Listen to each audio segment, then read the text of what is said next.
Hi பிகு bus. இன்னைக்கு நம்ம வந்திருக்கக்கூடிய இடம் பொள்ளாச்சி.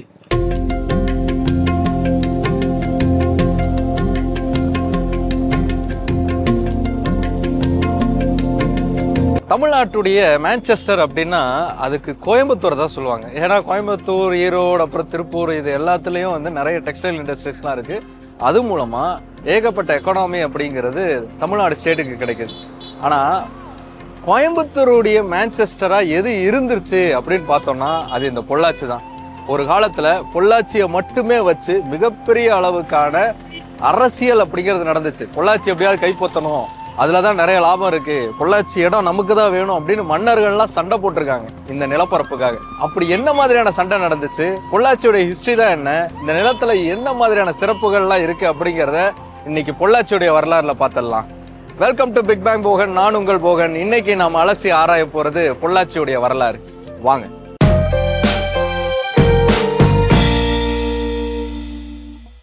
இன்னைக்கு பொள்ளாச்சி அப்படிங்கிறது ரொம்ப முக்கியமான ஒரு பகுதியாக கோயம்புத்தூர்ல வந்து மாறிடுச்சு.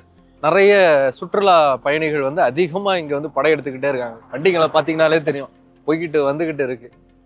கோயம்புத்தூர்ல இருக்கக்கூடிய இந்த முக்கியமான பகுதியான அந்த பொள்ளாச்சிக்கு ஏன் பொள்ளாச்சிங்கிற பேர் வந்துச்சு அப்படின்னா, பொழில் வாய்ச்சி அப்படிங்கிற பேர் தான் பொள்ளாச்சி அப்படின்னு மாறிடுச்சு அப்படின்னு சொல்லுவாங்க. இந்த பொழில் ஆட்சி அப்படிங்கிறது எப்படி பொள்ளாச்சியா மாறுச்சு அப்படிங்கிறதுக்கு பார்க்கறதுக்கு முன்னாடி இந்த பொழில் ஆட்சி அப்படின்னா என்ன அப்படிங்கிறத பார்ப்போம். இந்த பொழில் ஆட்சி, பொழில் வாட்சி அப்படிங்கிறதுக்கு நிறைய பேர் சொல்லக்கூடிய அர்த்தம் என்னன்னா, காண கிடைக்காத காடுகள் கொண்ட பகுதியா இந்த பொள்ளாச்சி அப்படிங்கிறது இருக்கு, அதனாலதான் இது பொழிவில் சிறந்த ஒரு இடம், அதை சொல்ற விதமா தான் பொழில் ஆட்சி அப்படிங்கிற பேர் வந்துச்சு, அதுதான் பொள்ளாச்சியா மாறிச்சு அப்படின்னு சொல்லுவாங்க. ஆனா உண்மைங்கிறது இதுக்கு நேர்மாறா இருக்கு. பொழில் வாட்சி அப்படிங்கிறதுடைய அர்த்தத்துக்கு பார்க்கறதுக்கு முன்னாடி உண்மையிலேயே இந்த பொழில் வாய்ச்சிங்கிற பொள்ளாச்சிக்கு என்ன பேருங்கிறது இருந்துச்சு அப்படிங்கிறத தேடுவோம். இடைக்கால காலத்துல கல்வெட்டுகள்ல நாம பார்த்தோம் அப்படின்னா இந்த பகுதிக்கு இருக்கக்கூடிய பேருங்கிறது எரிச்சில் பொழில் வாய்ச்சி அப்படிங்கிறதா தான் இருந்திருக்கு. இந்த எரிச்சில் அப்படிங்கிற பேருங்கிறது இங்க இருக்கக்கூடிய பல கல்வெட்டுகள்ல கூட நமக்கு கிடைக்குது. அதாவது கோயம்புத்தூரை சுத்தி இருக்கக்கூடிய கல்வெட்டுகள்ல இந்த எரிச்சில் அப்படிங்கிற அந்த வார்த்தை, இந்த பேர் அப்படிங்கிறது புதுக்கோட்டையிலையும் நமக்கு கிடைக்குது. புதுக்கோட்டைக்கு கோனாட்டு எரிச்சலூர் அப்படிங்கிறது தான் பேராவே இருந்திருக்கு. இந்த எரிச்சில் அப்படிங்கிற வார்த்தை அப்படிங்கிறதுக்கான அர்த்தம் என்ன அப்படிங்கிறத தேடணும் அப்படின்னா, எரிச்சல்னா அழிக்கிறது, கொலை செய்யறது அப்படிங்கிற பொருள் வரும். காட்டை அழித்து உருவாக்கப்பட்ட ஊர் அப்படிங்கிறதுக்காக தான் இதுக்கு எரிச்சில் பொழில் வாய்ச்சி அப்படிங்கிற பேருங்கிறது வந்திருக்கும். வாய்ச்சி அப்படிங்கிறது வரப்புகளை சொல்றாங்க.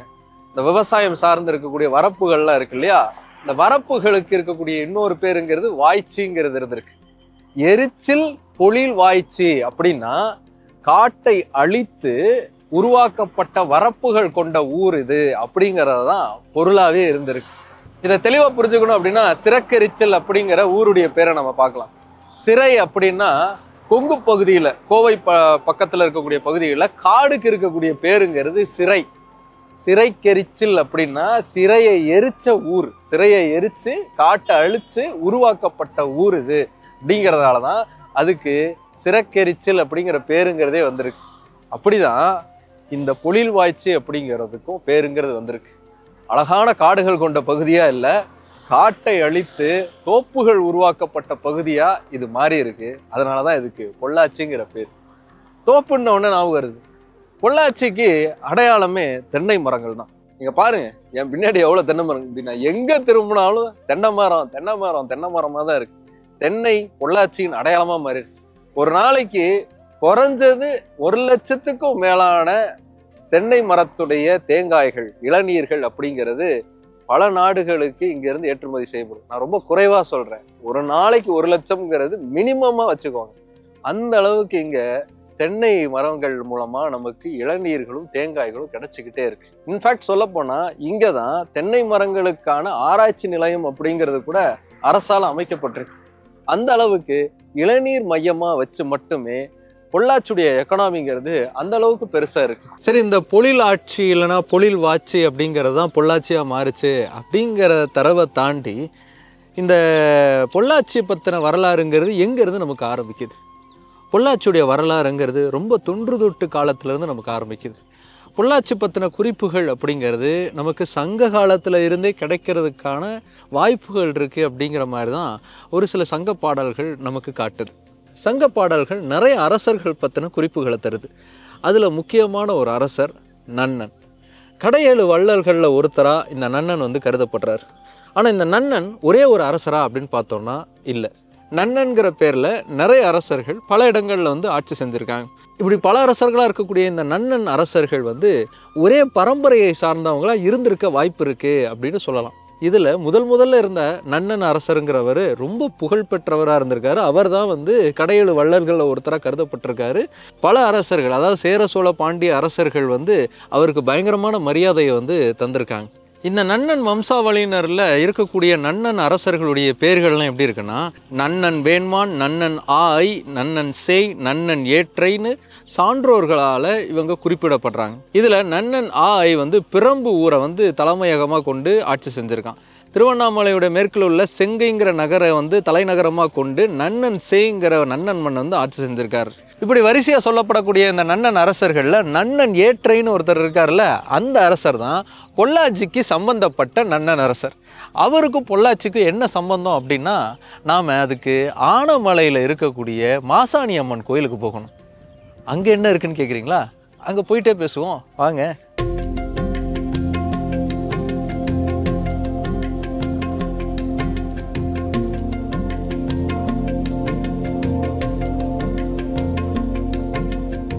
இந்த ஆனமலையில் இருக்கக்கூடிய இந்த மாசாணி அம்மன் கோயில் அப்படிங்கிறது இந்த ஆனமலையில் ரொம்ப முக்கியமான ஒரு இடமா இருக்கு. அதுவும் தை மாசத்துலலாம் எக்கச்சக்கமான கூட்டம் இங்கே வந்து திரளுவாங்க இந்த அம்மனை கும்பிடுறதுக்காக. ஏன்னா தை மாசத்துல இந்த அம்மனுக்குன்னு சிறப்பு திருவிழா அப்படிங்கிறது ஏற்பாடு செய்யப்படும். பூமிதியெல்லாம் கூட நடக்குது. இந்த மாசாணி அம்மன் கோயிலில் இருக்கக்கூடிய மாசாணி அம்மனுக்கும் இந்த ஆனமலைக்கும் பொள்ளாச்சியுடைய வரலாறுக்கும் நிறைய தொடர்பு அப்படிங்கிறது இருக்கு. அது என்னன்னா, கொஞ்சம் ஒரு பழைய கதை. அது ஒரு நன்னன் அப்படிங்கிற மன்னன் இந்த பகுதியை வந்து ஆட்சி செஞ்சுட்டு இருந்தான். ஆனமலையை ஒட்டி இருக்கக்கூடிய பகுதிங்கிறது அவனுடைய கட்டுப்பாட்டுக்குள்ள இருந்துச்சு. அப்போ என் பின்னாடி தெரியுது இல்லையா, இது உப்பாறு அப்படிங்கிற பேர் பெற்ற ஆறா இருந்துச்சு. இப்போவும் இந்த ஆறுக்கு அதான் பேர். இந்த உப்பாற்றங்கரையில அவன் ஒரு மாமரத்தை வளர்த்துட்டு இருந்தான். அந்த மாமரம் அவனுக்கு ரொம்ப பிடித்த மரமா இருந்துச்சு. அதுல இருந்து வரக்கூடிய பழம்ங்கிறது அரசருக்கு தான் சொந்தமானது அப்படிங்கிற உத்தரவும் அவன் கொடுத்திருந்தான். அப்படிப்பட்ட சூழல்ல இந்த ஆற்றங்கரையோரமா ஏதோ ஒரு ஊர்ல இருந்து ஒரு கர்ப்பிணி பெண், நிறை மாத கர்ப்பிணி பெண் இந்த வழியா வந்திருக்கா. வரும்போது ரொம்ப பசிச்சிருக்கு. பசிச்ச உடனே பார்த்தா அங்க மாமரம் இருந்துச்சு. அதுல மாம்பழமும் விழுந்து கிடந்திருந்துச்சு. அந்த மாம்பழத்தை எடுத்து அவ பசியார சாப்பிட்டான். அத காவலாளிகள் பார்த்துட்டாங்க. பார்த்து அரசங்கிட்ட போய் கம்ப்ளைண்ட் பண்றாங்க. மன்னன் யார் சாப்பிட்டா, எதுக்காக சாப்பிட்டா, அதை பத்திலாம் விசாரிக்காம ஏன் மாம்பழத்தை சாப்பிட்டுட்டாங்களா, உடனே அவங்கள வந்து கொன்னுடுங்க அப்படின்னு உத்தரவு போட்டான். உடனே காவலாளிகள் அந்த கர்ப்பிணி பெண்ணை கொன்னு வயிற்றுல இருக்கக்கூடிய சிசுவையும் வெளியில எடுத்து கத்தியால கீறி புதைச்சாங்க. ஏன் வந்து வயிற்றுல இருக்கக்கூடிய குழந்தையை எடுத்து கீறி புதைச்சாங்க அப்படின்னா, அது வந்து தமிழர் மரபா இருந்துச்சு. புறநானூற்றுல கூட இதற்கான சான்றுகள் இருக்கு. ஒரு குழந்தை வந்து கருவிலேயே இருந்தா கூட, பிண்டமா இருந்தா கூட, அந்த குழந்தைய வெளியில எடுத்து நெஞ்சில கீறி தான் புதைக்கணும் அப்படிங்கிறது வழக்கமா இருந்துச்சு. அந்த வழக்கத்தின்படி புதைச்சிட்டாங்க. அதுக்கப்புறமா தான் நன்னன் மன்னன் எவ்வளவு தவறு செஞ்சிருக்காங்கிறது அவனுக்கு உணர ஆரம்பிக்குது. இந்த கோயிலை பத்தின கதைகளை சொல்லக்கூடியவங்க என்ன சொல்லுவாங்க அப்படின்னா, இந்த புதைக்கப்பட்ட அந்த பெண் வந்து அம்மனா உருவெடுத்து மன்னனை போட்டு பயங்கரமா வாட்டி வதைச்சா, அவளுடைய கோபத்தை குறைக்கிறதுக்காகவே அந்த மன்னன் எழுப்பின கோயில் தான் இந்த கோயில் அப்படின்னு சொல்லுவாங்க. இன்னைக்கும் உப்பாற்றங்கரையில தான் இந்த கோயில் அப்படிங்கிறது இருக்கு. இதுக்கே மாசாணி அம்மன் கோயில் அப்படிங்கிறதுக்கு மாம்பழத்தை சார்ந்து நடத்தப்பட்ட கொலை, மாங்கொலை அம்மன் கோயில் அப்படிங்கிறது வந்து அதுக்கப்புறமா மாசாணி அம்மன் கோயிலா மாறிடுச்சுன்னு சொல்லுவாங்க. அது மட்டும் இல்ல, தை மாசம் நடக்கக்கூடிய இந்த கோயில் திருவிழாவுக்கு இந்த ஆனமலை இடுகாட்டுல இருந்துதான் இந்த அம்மனுக்கு கும்பம் அப்படிங்கிறத எடுத்துட்டு வருவாங்க. ஏன் அப்படின்னா, அந்த ஆனமலை இடுகாட்டுல தான் அந்த கர்ப்பிணி பெண்ணும் அவளுடைய சிசுவும் கொலை செய்து புதைக்கப்பட்டாங்க அப்படிங்கிறதால அதோடைய வழக்காரா இன்னைக்குமே அந்த ஆனமலை இடுகாடுல இருந்துதான் இந்த கும்பம் அப்படிங்கிறது எடுத்துட்டு வரப்படுது. அது மட்டும் இல்லாம இந்த அம்மனுடைய கோபத்தை தணிக்கணும் அப்படிங்கிறதுக்காக தான் ஒவ்வொரு திருவிழா அப்பவும் இந்த அம்மனுக்கு தீமிதி நடக்கக்கூடிய விழா அப்படிங்கிறது ஏற்பாடு செய்யப்படுது, நடக்குது. இதுதான் இந்த கோயிலுக்கும் ஆனமலைக்கும் இருக்கக்கூடிய தொடர்பு பத்தின ஒரு கதை. ஆனா இது கதை. ஆனா இந்த கதையில இருந்து வரலாற்று ரீதியாக அதாவது தரவு நமக்கு கிடைக்குதா அப்படின்னு நம்ம தேடணும்னா நன்னன் அப்படிங்கிற மன்னனுடைய பேருங்கிறது நமக்கு கிடைக்குது. அந்த மன்னன் யாரு அப்படிங்கிறத தேடணும்னா இந்த ஆனைமலை பத்தியும் பொள்ளாச்சியை பத்தின ஒரு தரவும் நமக்கு தெளிவா கிடைக்கும். நன்னன் அப்படிங்கிற பேர்ல இருந்த பல வேளிர் மன்னர்கள் பத்தின குறிப்பு அப்படிங்கிறது நமக்கு வரலாற்று தரவுகள்ல இருந்து நிறையவே கிடைக்குது. சங்க காலத்துல இருந்து நமக்கு கிடைக்குது. இந்த நன்னன் அப்படிங்கிற மன்னன் மேற்கு கடற்கரை இருக்கு இல்லையா, அதாவது இப்ப இருக்கக்கூடிய கேரளா பகுதி இருக்கு இல்லையா, அந்த பகுதியில இருந்த ஏழுகுன்ற நாடு அப்படிங்கிற ஒரு நாட்டை ஆட்சி செஞ்சவங்களா இருந்திருக்காங்க. குறிப்பா அப்படி ஆட்சி செஞ்ச அந்த மன்னனுடைய பேர் அப்படிங்கிறது நன்னன் கொங்கிலாம் கிழான் அப்படிங்கிறதா இருந்திருக்கு. இந்த நன்னன் வம்சத்துல வந்த செங்கன் மாத்து நன்னன் செய் அப்படிங்கிற ஒரு மன்னன், அதாவது இப்ப இருக்கக்கூடிய செங்கம் பகுதியை அந்த காலத்துல ஆட்சி செஞ்ச அந்த மன்னன் தான் மலைபடுகடாம் அப்படிங்கிற சங்க இலக்கியத்துடைய பாட்டுடை தலைவன். அப்படிப்பட்ட ஒரு நன்னன் மன்னனுடைய வம்சாவளியில வந்த ஒரு மன்னனுடைய கட்டுப்பாட்டுக்குள்ள இந்த பகுதிகள்ங்கிறது இருந்திருக்கலாம். இன்னும் சொல்ல போனா இந்த பகுதியை யாரு கட்டுப்பாட்டுக்குள்ள வச்சுக்கணும் அப்படிங்கிறதுக்கு சேர மன்னர்களுக்கு நடுவுலையும் நன்னன் குடும்பத்தாருக்கு நடுவுலையும் பெரும் போர்கள்ங்கிறது அப்பப்ப நடந்திருக்கு. ஏன்னா இந்த இடம் அவ்வளவு வணிகத்துல செழித்து இருந்த ஒரு இடமா இருந்திருக்கு. பாலக்காட்டு கணவாய் பகுதியில தான் அதிக அளவுக்கான வணிகம் அப்படிங்கிறது நடந்திருக்கு. அந்த பாலக்காட்டு கணவாயை யாரு கட்டுப்பாட்டுக்குள்ள வச்சிருக்காங்களோ அவங்க தான் ரொம்ப ஒரு பெரிய பவர் செக்டரா மாறி இருக்காங்க. அதனாலதான் சேரர்களுக்கும் நன்னர்களுக்கும் பெரிய போர்கள் அப்படிங்கிறது நடந்திருக்கு. ஒரு காலகட்டத்துல நன்னனுடைய கைகள் அப்படிங்கிறது பெருசா ஓங்கி பாலக்காடு கணவாய்க்கு உட்பட்ட இந்த பகுதி முழுக்கவுமே அவங்களுடைய கட்டுப்பாட்டுக்குள்ள போயிருக்கு. அப்போ இந்த பகுதி அவங்களுடைய தலைநகரமாகவும் இருந்திருக்கலாம். ஏன்னா கல்வெட்டுகள்ல ஆனமலைங்கிற இந்த இடத்துக்கு என்ன தெரியுமா பேரு? நன்னனூர் அப்படிங்கிறதான் பேரு. நன்னனூர் அப்படிங்கிற பேர்ல அழைக்கப்பட்ட அந்த ஊர் தான் இன்னைக்கு ஆனமலையா மாறி இருக்கு. இந்த இடத்துல ரோமானிய பேரரசன் டைகிரிஸ் காலத்தை சார்ந்த பொற்காசுகள் அப்படிங்கிறது அகழ்வாராய்ச்சியில கிடைச்சிருக்கு. அதே மாதிரி நன்னன் பொற்காசுகளை மண்ணுக்குள்ள புதைச்சு வச்சு புதையலை காத்திருக்கக்கூடிய நிலமா அவனுடைய ஆட்சி நிலம்ங்கிறது இருக்குங்கிற குறிப்புங்கிறது நமக்கு சங்க பாடல்கள்ல இருந்து கிடைக்குது. அவ்வளவு செழிப்பு மிக்க வணிகம் நிறைந்த ஒரு பகுதியா இது இருந்திருக்கு அப்படிங்கிறது இந்த நன்னன் அப்படிங்கிற பேர்ல இருந்து நம்மளால தெரிஞ்சுக்க முடியுது. அதே மாதிரி 1810 உம்பர்காடு அப்படிங்கிற ஒரு ஊருடைய பேர் அப்படிங்கிறது வருது. இந்த உம்பர்காடும் ஆனமலையை தான் குறிக்குது. ஆனமலைக்கு நன்னனூர் அப்படிங்கிற பேர் இருக்கு, உம்பர்காடுங்கிற பேர் இருக்கு, இப்படி நிறைய பேர்கள் அப்படிங்கிறது இருக்கு அப்படிங்கிறத பார்த்தோம். கல்வெட்டுல கூட இதுக்கான குறிப்புகள் இருக்கு அப்படிங்கிறதையும் நம்ம பார்த்தோம். ஆனா அதே சமயத்துல பொள்ளாச்சிக்கு என்ன பேருங்கிறது இருந்துச்சு. ஆனமலைக்கு எந்த பேரு, பொள்ளாச்சிக்கு என்ன பேர் இருந்துச்சு. அப்ப பொள்ளாச்சியோட பேர் என்ன அப்படிங்கிறத நம்ம இதே கல்வெட்டுகள் அடிப்படையில நம்ம பார்ப்போம். ஆனைமலையை நன்னனூர்னு குறிப்பிடுறதுக்கு முன்னாடி பொள்ளாச்சியை பத்தின ஒரு குறிப்புங்கிறது வருது. அதாவது இந்த ஊர்ல இருக்கக்கூடிய நன்னனூர், இந்த பெரும் ஊர்ல இருக்கக்கூடிய நன்னனூர் அப்படிங்கிற குறிப்புங்கிறது வருது. அதுல என்ன பேருங்கிறது வருதுன்னா வெண்டையூர்கால் வீர கேரள வளநாடு அப்படிங்கிற குறிப்புங்கிறது வருது. அதுதான் பொள்ளாச்சிக்கு நன்னனுடைய காலகட்டத்துல இருந்தே வழங்கப்பட்ட ஒரு பேரா இருந்திருக்கு. அந்த பேரை தான் கல்வெட்டுகள்லையுமே குறிப்பிட்டிருக்காங்க. இந்த வீர கேரள வளநாடுங்கிறது எதுக்காக குறிப்பிடப்பட்டுச்சுன்னா இது சேர நாட்டை சார்ந்த ஒரு சிற்றரசா இது இருந்துச்சு. அதுக்கப்புறமா சோழர்கள் இந்த இடத்த தங்களுடைய கட்டுப்பாட்டுல எடுக்க ஆரம்பிக்கிறாங்க. அப்போ இது சோழர்களுடைய ஆளுகைக்கு உட்பட்ட பகுதியா மாறினதுக்கு அப்புறம் இதுக்கு சோழர்கள் சம்பந்தப்பட்ட பேருங்கிறது வைக்கப்படுது. அது என்ன பேர் அப்படின்னா முடிகொண்ட சோழ நல்லூர் அப்படிங்கிற பேருங்கிறது வழங்கப்பட்டிருக்கு. கிபி 13ஆம் நூற்றாண்டு காலகட்டத்தில் ஆட்சி செஞ்ச சோழ அரசரான 3ஆம் குலோத்துங்கருடைய ஆட்சி காலகட்டத்தில் தான் இந்த பொள்ளாச்சிக்கு இந்த பேருங்கிறது வழங்கப்பட்டிருக்கு. அதுக்கப்புறமா கொங்கு சோழ வம்சம் அப்படின்னு அழைக்கப்பட்ட அரசர்கள்ல விக்ரம சோழனால இங்க ஒரு கோயில் அப்படிங்கிறது கட்டி எழுப்பப்பட்டிருக்கு. இன்னைக்கு அந்த கோயில் இருக்கு, ஆனா அது முருகன் கோயிலா இருக்கு. சுப்பிரமணியருக்காக கட்டப்பட்ட கோயிலா அது இருக்கு. ஆனா அது உண்மையிலேயே சிவனுக்காக கட்டி எழுப்பப்பட்ட கோயில். திரு அகத்தீஸ்வர முடையார் அப்படிங்கிற பேர்ல கற்றளி கோயிலா விக்ரம சோழன் 13ஆம் நூற்றாண்டு காலகட்டத்தில் அதை கட்டி எழுப்புறாரு. அந்த கோயிலுக்கு பல திருப்பணிகளையும் அவர் செய்யறாரு. அந்த கோயில் அதுக்கப்புறமா முருகன் கோயிலா உருமாறி இன்னைக்கு வரைக்கும் பயன்பாட்டுல இருக்கு. மழை பெய்யுது, அதான் கொடையை ஓபன் பண்ணிட்டேன். மழையில இருந்து என்ன இந்த கொடை பாதுகாக்கிற மாதிரி சோழ அரசர்கள் பொள்ளாச்சியை பயங்கரமா அவங்களுடைய வெண்கொற்ற கொடைக்குள்ள ஆட்சி செஞ்சிருக்காங்க. ஆனா 13ஆம் நூற்றாண்டுல என்ன நடந்திருக்கு அப்படின்னா சோழ அரச வம்சத்தையே ஒரு பாண்டிய மன்னர் ஒட்டு மொத்தமா காலி பண்ணிட்டார். சுந்தர பாண்டியர் அவருடைய பெயர். அந்த சுந்தர பாண்டியர் என்ன பண்றாருன்னா பொள்ளாச்சியில தன்னுடைய அதிகாரத்தை செலுத்த ஆரம்பிக்கிறார். அப்போ இங்க அவருடைய நினைவா அவருடைய பராக்கிரமத்தை போற்றக்கூடிய விதமா ஒரு ஊருங்கிறது உருவாக்கப்படுது. சுந்தரபாண்டிய நல்லூர் அப்படின்னு அந்த ஊருக்கு பேருங்கிறது வழங்கப்படுது.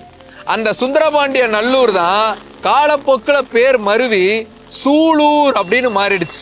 இன்னைக்கு இருக்கக்கூடிய சூலூர் சுந்தரபாண்டியனுடைய நினைவா உருவாக்கப்பட்ட அந்த ஊர். பாண்டியர்களுடைய ஆட்சி காலகட்டத்தில் பொள்ளாச்சி இருந்ததுக்கு அப்புறமா இங்க யார் அதிகமான அளவுக்கு ஆதிக்கம் செலுத்தியிருந்தாங்க அப்படிங்கிறத பார்த்தோம் அப்படின்னா அது நாயக்கர்களா இருக்காங்க. நாயக்கர்கள் மதுரையை தலைமையிடமா கொண்டு ஆட்சியை தொடங்கினதுக்கு அப்புறமா அவங்களுடைய ஆட்சி அதிகாரம்ங்கிறது கிட்டத்தட்ட பரவலான தமிழகம் முழுக்கவுமே பரவுது. அதுல பொள்ளாச்சி ஒன்று. அப்படி நாயக்கர்களுடைய ஆட்சி கட்டுப்பாட்டுக்குள்ள இந்த பகுதி வந்ததுக்கு அப்புறமா இதை அட்மினிஸ்ட்ரேட்டிவ் பண்றதுக்காக அவங்க ஒரு புதிய வழிமுறையை கொண்டு வராங்க.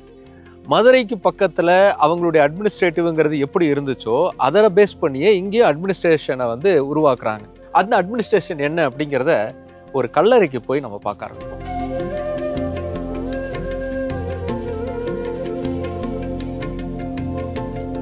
இப்போ நம்ம பார்த்துட்டு இருக்கிறது ராமப்பட்டினம் ஜமீன்தாருடைய ஃபேமிலியோடைய கல்லறை அப்படிங்கிறத பார்க்கலாம். எனக்கு தெரிஞ்சு இங்கே தான் ஜமீன்தாருடைய குடும்பங்களில் இறந்து போனவங்க இங்கே தான் அடக்கம் செய்யப்பட்டிருக்காங்க அப்படிங்கிற மாதிரி பார்த்தாலே தெரியுது. இந்த அமைப்பு பார்த்தீங்க அப்படின்னா ஊருக்கு நடுவில் மிகப்பெரிய மரியாதை செலுத்தக்கூடிய அளவுக்கு இதுக்குன்னு தனியாக ஒரு பீடம் கட்டி இதுக்கு வச்சுருக்காங்க. அந்த அளவுக்கு இங்கே ஜமீனுக்கு முக்கியத்துவம் அப்படிங்கிறது இருக்குது. இன்றைக்கும் இந்த ஏரியாவில் இருக்கக்கூடிய ஒரு சில ஜமீன்களுக்கு அதே அளவுக்கான மரியாதை, அதாவது பிரிட்டிஷ் காலத்தில் எந்த அளவுக்கு மரியாதை இருந்ததோ அதே அளவுக்கான மரியாதை அப்படிங்கிறது வழங்கப்படுது. இன்னும் பல ஜமீன்கள் அதே அளவுக்கான அதிகாரங்கள் இல்லை அப்படின்னாலும் அதே அளவுக்கான சொத்துக்களை மெயின்டைன் பண்ணிட்டு தான் இருக்காங்க. இந்த ஜமீன்கள் அப்படிங்கிறவங்க பொள்ளாச்சியுடைய வரலாறுல மிக முக்கியமான ஒரு பங்களிப்பை செஞ்சவங்க. இந்த ஜமீன்கள் யாரு அப்படிங்கிறத நம்ம தெரிஞ்சுக்கணும் அப்படின்னா அதுக்கு நம்ம நாயக்கர் காலத்துக்கு போகணும். நாயக்கர்கள் காலத்துல பாளையக்காரர்கள் அப்படிங்கிறவங்களை உருவாக்குனாங்க. ஏற்கனவே இங்கே பாளையக்காரர்கள் மாதிரியான அட்மினிஸ்ட்ரேட்டிவ் செட்டப் அப்படிங்கிறது பாண்டியர்கள் காலத்தில் இருந்துச்சு. அதை நாயக்கர்கள் மதுரையில் ஆட்சி அமைச்சப்போ அப்படியே டேக் ஓவர் பண்ணிக்கிட்டாங்க. அவங்களுக்கு ஏற்ற மாதிரியான பாளையங்களை உருவாக்குனாங்க. அப்படி இங்கேயும் பாளையங்கள் அப்படிங்கிறது உருவாக்கப்பட்டுச்சு. அதுவும் கோயம்புத்தூரை பேஸ் பண்ணி மொத்தம் 13 பாளையங்கள் உருவாக்கப்பட்டுச்சு. இந்த 13 பாளையங்களை 2 தாலுக்காவாக பிரிச்சிருந்தாங்க. இதில் பொள்ளாச்சி தாலுக்காவில் 6 பாளையங்கள் அப்படிங்கிறது வந்துச்சு. அதில் முக்கியமான பாளையம் எதுனா புறவி பாளையம். இந்த புறவி பாளையத்துடைய பாளையக்காரர் மிகப்பெரிய அளவுக்கான ஒரு ஆளுமையை இங்கே செலுத்தியிருக்கார். அதுக்கப்புறமா சமத்தூர் பாளையக்காரர்கள் இருந்திருக்காங்க. அதை தாண்டி ஊத்துக்குழி பாளையம், அதுக்கப்புறமா இப்போ நம்ம பார்த்துக்கிட்டு இருக்கோம் இல்லையா ராமப்பட்டினம் பாளையம், அதுக்கப்புறம் நெகமம் பாளையம், அதுக்கப்புறம் அவலம்பாப்பம்பட்டி பாளையம், அதுக்கப்புறம் கடைசியாக கொட்டம்பட்டி பாளையம் அப்படிங்கிறது பொள்ளாச்சி தாலுக்காவில் இருந்திருக்கு. மீதி இருக்கக்கூடிய பாளையங்கள் அப்படிங்கிறது உடுமலைப்பேட்டை தாலுக்காவை பேஸ் பண்ணி இருந்திருக்கு. இது 2 தான் கோயம்புத்தூரை பேஸ் பண்ணி இருந்த 13 பாளையங்கள். இந்த பாளையத்தை பாளையக்காரர்கள் ஆட்சி செஞ்சுக்கிட்டு இருந்தாங்க. அவங்களுடைய அதிகாரம்ங்கிறது படை வச்சுக்கலாம், பலம் வச்சுக்கலாம், அதை தாண்டி வரி வசூலித்து நாயக்கர்களுக்கு வரி கட்டணும் அப்படிங்கிற மாதிரி இருந்துச்சு. நாயக்கர்களுடைய ஆட்சி காலகட்டத்தில் இந்த இடம் அவங்களுடைய கட்டுப்பாட்டுக்குள்ளே இருந்தப்போ பெரிய அளவுக்கான வரிங்கிறத இங்கேருந்து வசூலித்து அவங்க கொடுத்துருக்காங்க. அதுக்கப்புறம் பிரிட்டிஷுடைய ஆதிக்கம்ங்கிறது வளர ஆரம்பிக்குது. அப்போது பாளையக்காரர்களை எப்படியாவது அடக்கி வைக்கணும் அப்படின்னு முயற்சி செய்கிறாங்க பிரிட்டிஷ்காரங்க. அது பெரிய அளவுக்கான போர்களாக உருவாகுது. நிறைய போர்களை சந்திக்கிறாங்க, சண்டைகளை சந்திக்கிறாங்க. அதுக்கப்புறம் ஒரு முடிவு அப்படிங்கிறது வருது. இப்படி நடந்த போரில் தான் பூலித்தேவர், அதே மாதிரி வேலுநாச்சியார், இந்த மாதிரியான வீரம் செறிந்த வரலாறுகளை நம்ம பார்க்க முடியும். அதே மாதிரியான ஒரு சண்டையில தான் கட்டபொம்மன் அவர்களுடைய வரலாறும் வருது. கட்டபொம்மன் அவர்களுடைய உண்மையான வரலாறுங்கிறது என்ன, எந்த அளவுக்கு பிரிட்டிஷ்காரரோட அவர் சண்டை போட்டாரு அப்படிங்கிறதுக்கான ஃபுல் டீட்டெயில் அப்படிங்கிறத கட்டபொம்மன் பற்றின வரலாறுல டீட்டெயிலாக பார்த்துருந்தோம். நீங்கள் பார்க்கலன்னா அந்த வீடியோவை போய் பாருங்கள், உங்களுக்கு ஒரு ஐடியா அப்படிங்கிறது கிடைக்கும். ஆனால் பாளையக்காரர்கள் நிறைய அளவுக்கு இருந்தாங்க. பிரிட்டிஷ்காரங்களுக்கு ஒரு விஷயம் தெளிவாக புரிஞ்சுது. பாளையக்காரங்களை ஒட்டு மொத்தமாக அழிச்சிட்டு நம்மளால் ஆட்சி செய்யவே முடியாது. அதனால் அவங்கள நம்ம பக்கம் இழுத்துக்கணும் அப்படின்னு முடிவு பண்ணி ஜமீன்தார்கள் முறை அப்படிங்கிற ஒரு முறையை கொண்டு வந்தாங்க. அதாவது ஆட்சியில் இருந்த இங்கேருந்து வரி வசூலிச்சுக்கிட்டு இருந்த பாளையக்காரர்களை அப்படியே ஜமீன்தார்கள்னு மாற்றினாங்க. இன்னும் கூடுதலான அதிகாரங்களை கொடுத்தாங்க. அது பாளையக்காரர்களுக்கு ரொம்ப பிடிச்சி போச்சு. அடடா, இது நல்ல மேட்டராக இருக்கே, நாம் பாளையக்காரர்களாக இருக்கிறத விட ஜமீன்தார்களாக மாறினா அவங்களுக்கு கப்பம் கட்டிகிட்டு இருக்கிறத விட இவங்களுக்கு கப்பம் கட்ட போகிறோம் அவ்வளோதானே அப்படின்னு சொல்லி ஜமீன்தார்களாக மாறினாங்க. அப்படி தான் பல ஜமீன்கள் அப்படிங்கிறது தமிழகம் முழுக்க உருவாச்சு, ஏன் இந்தியா முழுக்கவே உருவாச்சு. அதில் இந்த பொள்ளாச்சி பகுதியில் கிட்டத்தட்ட 6 ஜமீன்தார்கள் உருவானாங்க. அதை தான் நான் ஏற்கனவே சொன்னேன். இப்படி பாளையக்காரர்கள் வந்து ஜமீன்தார்களாக மாறினதுக்கு அப்புறமா பிரிட்டிஷ்காரங்க இந்த இடத்துல என்ன மாதிரியான ஆட்சியை செஞ்சாங்க அப்படிங்கிறத பார்த்தோம் அப்படின்னா ரொம்ப வலிமிகுந்த ஒரு வரலாறுங்கிறது தான் இருக்குது. பிரிட்டிஷ்காரங்க என்ன பண்ணியிருக்காங்க அப்படின்னா இந்த இடம் அவங்களுக்கு செல்வம் செழிக்கக்கூடிய ஒரு இடமா இருக்குது அப்படிங்கிறத புரிஞ்சுக்கிட்டாங்க. ஏகப்பட்ட விளைச்சல் நிலம் அப்படிங்கிறது இங்கே இருக்குது. ஸோ இங்கே இருந்து பணப்பயிர்கள் அவங்களுக்கு நிறைய கிடைக்கிது அப்படிங்கிறத புரிஞ்சுக்கிட்டதுக்கப்புறமா அதுக்கேற்ற மாதிரியான இன்ஃப்ராஸ்ட்ரக்சர் அப்படிங்கிறத உருவாக்குறாங்க. தேங்காய்களையும் தேங்காய் சம்பந்தமான விளைபொருட்களை, அதாவது காயர் மாதிரியான பொருட்களை இங்கேருந்து எடுத்துகிட்டு போகிறதுக்காகவே ட்ராம்பை வந்து ஃபஸ்ட்டு இங்கே கொண்டு வராங்க. அப்படி பிரிட்டிஷ் கட்டுமானங்களோடு சேர்த்து இங்கே இன்ஃப்ராஸ்ட்ரக்சர் டெவலப்மெண்ட்டும் உருவாகுது. அதாவது கல்வி சாலைகள் கட்டப்படுது, அந்த கல்வி சாலைகள் மூலமாக கல்வி வந்து பயிற்றுவிக்கப்படுது. ஆனால் இங்கே டெவலப்மெண்ட்ஸ் தான் பிரிட்டிஷ்காரங்க கொண்டு வந்தாங்க. அவங்களுக்கு லாபம் இருந்தாலும் பெரிய அளவுக்கு இங்கே வந்து டெவலப்மெண்ட்டை கொண்டு வந்திருக்காங்க அப்படின்னு நம்ம நினச்சி பார்த்தோம்னா அதான் தப்பு. இங்கே எக்ஸ்ப்ளாய்டேஷன்ஸ் அப்படிங்கிறதும் நடந்திருக்கு. ஒரு முக்கியமான எக்ஸாம்பிள் சொல்லணும்னா டாப் ஸ்லிப்பை சொல்லலாம். டாப் ஸ்லிப் பகுதிக்கு பிரிட்டிஷ்காரங்க போய் பார்த்த உடனே மிரண்டு போயிட்டாங்க. அங்கே பல 100 ஆண்டு கணக்கான தேக்கு மரங்கள் அப்படிங்கிறது அங்கே கிடைக்கிது. பாக்கு மரங்களும் அங்கே விளைஞ்சிருக்கிறத பார்க்குறாங்க. அந்த பார்த்த உடனே சந்தோஷத்தில் குதிக்க ஆரம்பிச்சிட்டாங்க பிரிட்டிஷ் அதிகாரிகள். அட்டாட்டா, வைரம் பாஞ்ச தேக்கு மரம் இங்கே இருக்கியா, இதை விட என்ன வேணும், நமக்கு தேவையான சூப்பரான கட்டுமானங்களுக்கு இந்த மரங்களை வெட்ட ஆரம்பிக்கலான்னு முடிவு பண்ணுறாங்க. நம்ம நாட்டுடைய வளங்களை கொள்ளையடித்த ஒரு கள்ளிச்செடி தான் ஆங்கிலேயர்கள் அப்படிங்கிறதுக்கு டாப் ஸ்லிப் சம்பவம் ரொம்ப ரொம்ப முக்கியமான ஒரு உதாரணம். அங்கே அவ்வளோ தேக்கு மரங்களை பார்த்த அந்த பிரிட்டிஷ்காரங்க என்ன பண்ணுறாங்கன்னா ஒவ்வொரு மரத்தையாக வெட்டி வெட்டி கொண்டு போக ஆரம்பிக்கிறாங்க. எதுக்கு கொண்டு போகிறாங்கன்னா பிரிட்டிஷுடைய கப்பற்படைக்கு தேவையான கப்பல்களை கட்டுவதற்காக இந்த தேக்கு மரங்கள் வெட்டி எடுத்துகிட்டு போகப்படுது. 1800களிலிருந்து 1900க்குள்ள ஆனமலையில் இருந்து டாப் ஸ்லிப் வரைக்கும் இருக்கக்கூடிய இந்த தேக்கு மர காடுகள் அப்படிங்கிறது ஒட்டு மொத்தமாக அழிவின் விளிம்புக்கே போயிடுச்சு. தேக்கு மரமே இல்லாத அளவுக்கு வெட்டி வெட்டி தள்ளியிருக்காங்க அந்த ஆங்கிலேயர்கள். பிரிட்டிஷ்காரங்க இப்படி வெட்டி ஒட்டு மொத்தமாக காட்டையே அழிச்சுக்கிட்டு இருக்காங்கிறத தட்டி கேட்கறதுக்கு இங்கே இருந்த பாளையக்காரர்களாக இருந்த ஜமீன்தார்கள் முன்னுக்கே வரல. நமக்கு வந்த வரைக்கும் லாபம்னு சைலண்டாக இருக்கிறத வேலையை தான் அவங்க பார்த்துட்டு இருந்தாங்க. மக்களும் பிரிட்டிஷை எதிர்த்து போராடுற அளவுக்கு சக்தி இல்லாதவங்களா இருந்தாங்க. ஏன்னா அவங்கள ஆட்சி செஞ்சுக்கிட்டு இருந்த ஜமீன்தார்களே பெருசாக கவலைப்படாதப்போ நம்ம என்னடா பண்ணுறதுங்கிற கவலை தான் அவங்களுக்கு இருந்துச்சு. புலம்பி தள்ளிக்கிட்டு தான் அவங்களால காலத்தை ஓட்ட முடிஞ்சுது. அப்படி ஏங்கிட்டு இருந்த அந்த மக்களுக்கு எதிர்பாராத இடத்துல இருந்து ஒரு உதவி வந்துச்சு. எதிரிக்கிட்ட இருந்தே அந்த உதவி அப்படிங்கிறது வந்துச்சு. அந்த உதவியின் பெயர் Hugo Francis Andrew would. Anamalai சுற்றியும் டாப் ஸ்லிப்பை சுற்றியும் பிரிட்டிஷுடைய நடவடிக்கைகளை மேனேஜ் பண்ணுறதுக்கான அதிகாரியா ஆண்ட்ரூ வுட் வந்து நியமிக்கப்படுறார். 1900க்கு மேலே அவருடைய நியமனம் அப்படிங்கிறது இங்கே நடக்குது. இங்கே வந்து பார்த்தவருக்கு பயங்கரமான ஷாக். என்னடா ஒரு காட்டையே அழிச்சுக்கிட்டு இருக்கீங்க அப்படின்னு அவருக்கு பயங்கரமான கவலைங்கிறது உருவாகுது. இங்கே என்ன இருந்துச்சு அப்படின்னு கேட்குறாரு. இங்கே தேக்கு மரம் இருந்துச்சு அப்படின்னு சொல்கிறாங்க. உடனே அந்த தேக்கு மரத்துடைய சாப்ளிங்ஸ் எல்லாம் தேடி தேடி சேகரிக்க ஆரம்பிக்கிறார். தேக்கு மர விதைகளை தன்னுடைய கோட்டு பேக்கெட்டுக்குள்ளே வச்சுக்கிட்டே தான் எப்பவுமே சுற்றுவாராம். எங்கெங்கெல்லாம் அவர் இன்ஸ்பெக்ஷனுக்கு போனாரோ அங்கங்கெல்லாம் தேக்கு மர விதைகளை தூவி ஒரு 2-3 பேரை நியமித்து உங்கள் வேலை இது நல்லா வளர்த்தெடுக்கிறது தான் அப்படின்னு உத்தரவு போடுவாராம். இப்படி உத்தரவு போட்டு அவர் எடுத்த முயற்சிகளால் தான் மறுபடியும் இந்த காடுக்கு உயிர் கிடைக்க ஆரம்பிச்சது. 2ஆம் உலகப் போர் காலகட்டத்தில் இதே மாதிரி கப்பல் செய்யணும், அதனால இன்னும் தேக்கு மரங்கள் வேணும் அப்படின்னு லண்டனில் இருந்தும் மெட்ராஸ் பிரசிடென்சியுடைய தலைமை பொறுப்பில் இருந்தும் அதிகாரிகள் ஆண்ட்ரூ வுட்டுக்கு வந்து கடிதம் அனுப்புகிறாங்க, உத்தரவு போடுறாங்க. உங்கள் உத்தரவெல்லாம் கேட்க முடியாது, என்ன வேணால் பண்ணிக்கோங்கன்னு அந்த உத்தரவு தூக்கி காற்றுல போட்டுட்டு மரம் வளர்க்கணும், மரத்தை பாதுகாக்கணும், காடை பாதுகாக்கிறது தான் என் வேலைன்னு சொன்னவர் ஆண்ட்ரூ வுட். இப்படி தொடர்ந்து அவர் செஞ்ச முயற்சியால் ஆனமலையும் டாப் ஸ்லிப்பும் மறுபடியும் புனரமைக்கப்பட்டு இன்னைக்கு நம்ம பார்க்கக்கூடிய சோலையாக மாறி இருக்கு. வுட் அதுக்கப்புறமா தன்னுடைய 65வது வயதில் இதே பகுதியில் இறந்து போகிறார். அவரை டாப் ஸ்லிப்பில் இன்டீரியர் காட்டுக்குள்ள அடக்கம் பண்ணாங்க. என்னை பார்க்கணும்னு நினச்சிங்கன்னா சுற்றியும் பாருங்க, நீங்கள் பார்க்கக்கூடிய ஒவ்வொரு மரத்துலையும் நான் இருப்பேன் அப்படின்னு தன்னுடைய டைரி குறிப்பில் எழுதி வச்சார் வுட். இன்னைக்கு வரைக்கும் அவருடைய நினைவு நாளுக்கு நம்மளுடைய ஃபாரஸ்ட் டிபார்ட்மெண்ட்ல இருந்து ஒவ்வொரு வருஷமும் அவருடைய கல்லறைக்கு மரியாதை அப்படிங்கிறது செலுத்தப்படுது. ஏன்னா அவர் செஞ்ச வேலை அந்த அளவுக்கு முக்கியமானது. பிரிட்டிஷ் ஆட்சி காலகட்டத்திலையும் சரி, ஏன் அதுக்கு முன்னாடி இருந்த காலகட்டத்திலையும் சரி, தென்னை சார்ந்த தொழில் அப்படிங்கிறது பொள்ளாச்சியில் மிக முக்கியமான ஒரு அங்கமாக இருந்துச்சு. ஆனால் அது ஒரு பெரிய அளவுக்கான ஒரு வணிகமாக ஆர்கனைஸ்டான ஒரு செக்டாராக வந்து பிரிட்டிஷ் பீரியடில் தான் வந்து மாற்றுறாங்க.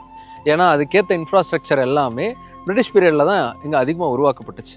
அதுக்கப்புறம் பிரிட்டிஷுடைய ஆதிக்கம்ங்கிறது இருக்கக்கூடாது, இங்கேருந்து நீங்கள் வெளியேறுங்க, எங்களுக்குன்னு தனி நாடு வேணும், சுதந்திரமான ஒரு நாடு வேணும் அப்படின்னு கேட்டு இந்தியாவில் நடந்த சுதந்திர போராட்டத்தில் பொள்ளாச்சி மண்ணிலிருந்தும் பல முக்கியமான தலைவர்கள் வந்து தங்களுடைய போராட்டங்களை வந்து முன்னெடுத்திருக்காங்க. அதுக்கப்புறம் இந்தியாவுக்கு சுதந்திரம் கிடைச்சது. ஆனால் சுதந்திரத்துக்கு பிறகான போராட்டங்களில் ரொம்ப முக்கியமான ஒரு போராட்டம் ஹிந்தி எதிர்ப்பு போராட்டம். இந்த ஹிந்தி எதிர்ப்பு போராட்டத்தில் பொள்ளாச்சியுடைய பங்குங்கிறது அளப்பரியது. ஆனால் அது வரலாற்றில் சரியாக பதிவு செய்யப்படாமல் போயிடுச்சு. 1948 நடந்த இந்திய எதிர்ப்பு போராட்டத்திலையும் பொள்ளாச்சியுடைய மக்கள் வந்து பெரிய அளவுக்கு வந்து கலந்துருக்காங்க. அதே மாதிரி 1965 ஹிந்திங்கிறது ஆட்சி மொழியா அறிவிக்கப்படும் அப்படிங்கிற மாதிரியான ஒரு அறிவிப்புங்கிறது வந்துச்சு. அதை எதிர்த்து பெரிய அளவுக்கான போராட்டம்ங்கிறது பல மாநிலங்கள்ல நடந்தது. குறிப்பா தமிழகம் வந்து அதுக்கு கடுமையான எதிர்வினையை வந்து ஆற்றுச்சு. அப்படி தமிழகத்துல நடந்த பல போராட்டங்கள்ல முக்கியமான ஒரு போராட்டம் பொள்ளாச்சியில நடந்த போராட்டம். 1965 பிப்ரவரி மாதம் 12ஆம் தேதி பொள்ளாச்சியுடைய டவுன்ல பெரிய அளவுக்கான போராட்டம் அப்படிங்கிறது நடந்திருக்கு. ஹிந்தியை வந்து எதிர்த்து போராட்டம் நடத்தியிருக்காங்க. மாணவர்கள் பெரிய அளவுக்கு அந்த போராட்டத்தில் வந்து கலந்துருக்காங்க. இங்க இருக்கக்கூடிய தபால் நிலையங்கள் மாதிரியான அலுவலகங்கள்ல இருந்து ஹிந்தி வாசகங்களை அழித்து போராட்டம் அப்படிங்கிறத தொடங்கியிருக்காங்க. அதுக்கப்புறமா பெரிய அளவுக்கான ஒரு பேரணி அப்படிங்கிறது நடந்திருக்கு. அமைதியா நல்லபடியா நடந்துகிட்டு இருந்த அந்த பேரணி கொஞ்சம் கொஞ்சமா வளர ஆரம்பிச்சது அப்படின்னு தெரிஞ்ச உடனே இராணுவம் அதை கட்டுப்படுத்துறதுக்கு களமிறக்கப்பட்டுச்சு. அப்படி களமிறங்கின இராணுவம் கண்மூடித்தனமா சுட ஆரம்பிச்சாங்க. ஏகப்பட்ட பேர் அங்கேயே சுருண்டு விழுந்து இறந்து போக ஆரம்பிச்சாங்க.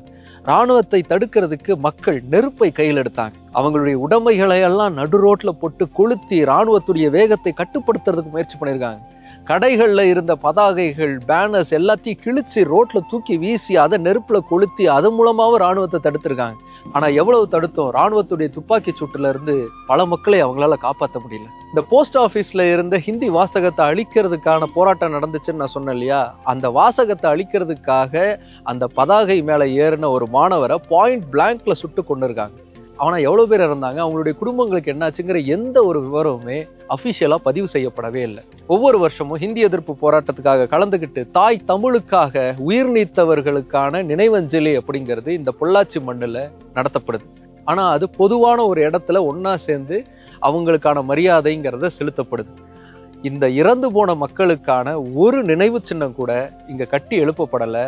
ஹிந்தி எதிர்ப்பு போராட்டத்துல இங்க இருந்த மக்கள் அந்த அளவுக்கு எழுச்சியோட கலந்துகிட்டாங்க அப்படிங்கிற செய்திங்கிறது இங்க இருக்கக்கூடிய அடுத்த தலைமுறைக்கு கொண்டு போய் சேர்க்கவே படலை. இன்னைக்கு பொள்ளாச்சிங்கிறது பயங்கரமான ஒரு டெவலப்டு ஒரு டிஸ்ட்ரிக்டா இருக்கு. இங்க இருந்து பெரிய அளவுக்கான வருமானம் அப்படிங்கிறது நம்ம தமிழ்நாட்டு அரசுக்கு கிடைக்குது. இந்த தென்னையை சார்ந்தே வந்து பல வகையான தொழில்கள் அப்படிங்கிறதும் தொழிலாளர்களுடைய வாழ்க்கையும் இங்க பொள்ளாச்சியில வந்து நிறைஞ்சிருக்கு. இந்த தென்னையை சுற்றி பொள்ளாச்சிங்கிறது எப்படி இயங்கிக்கிட்டு இருக்கு அப்படிங்கிறத பற்றி டீட்டெயிலாக தென்னை மரத்துடைய வரலாறா இன்னொரு வீடியோவில் நம்ம பார்த்துடலாம். அதில் உங்களுக்கு பொள்ளாச்சிக்கும் தென்னைக்கும் இருக்கக்கூடிய நெருக்கமான கனெக்ஷனுங்கிறது இன்னும் டீட்டெயிலாக தெரிய வரும்.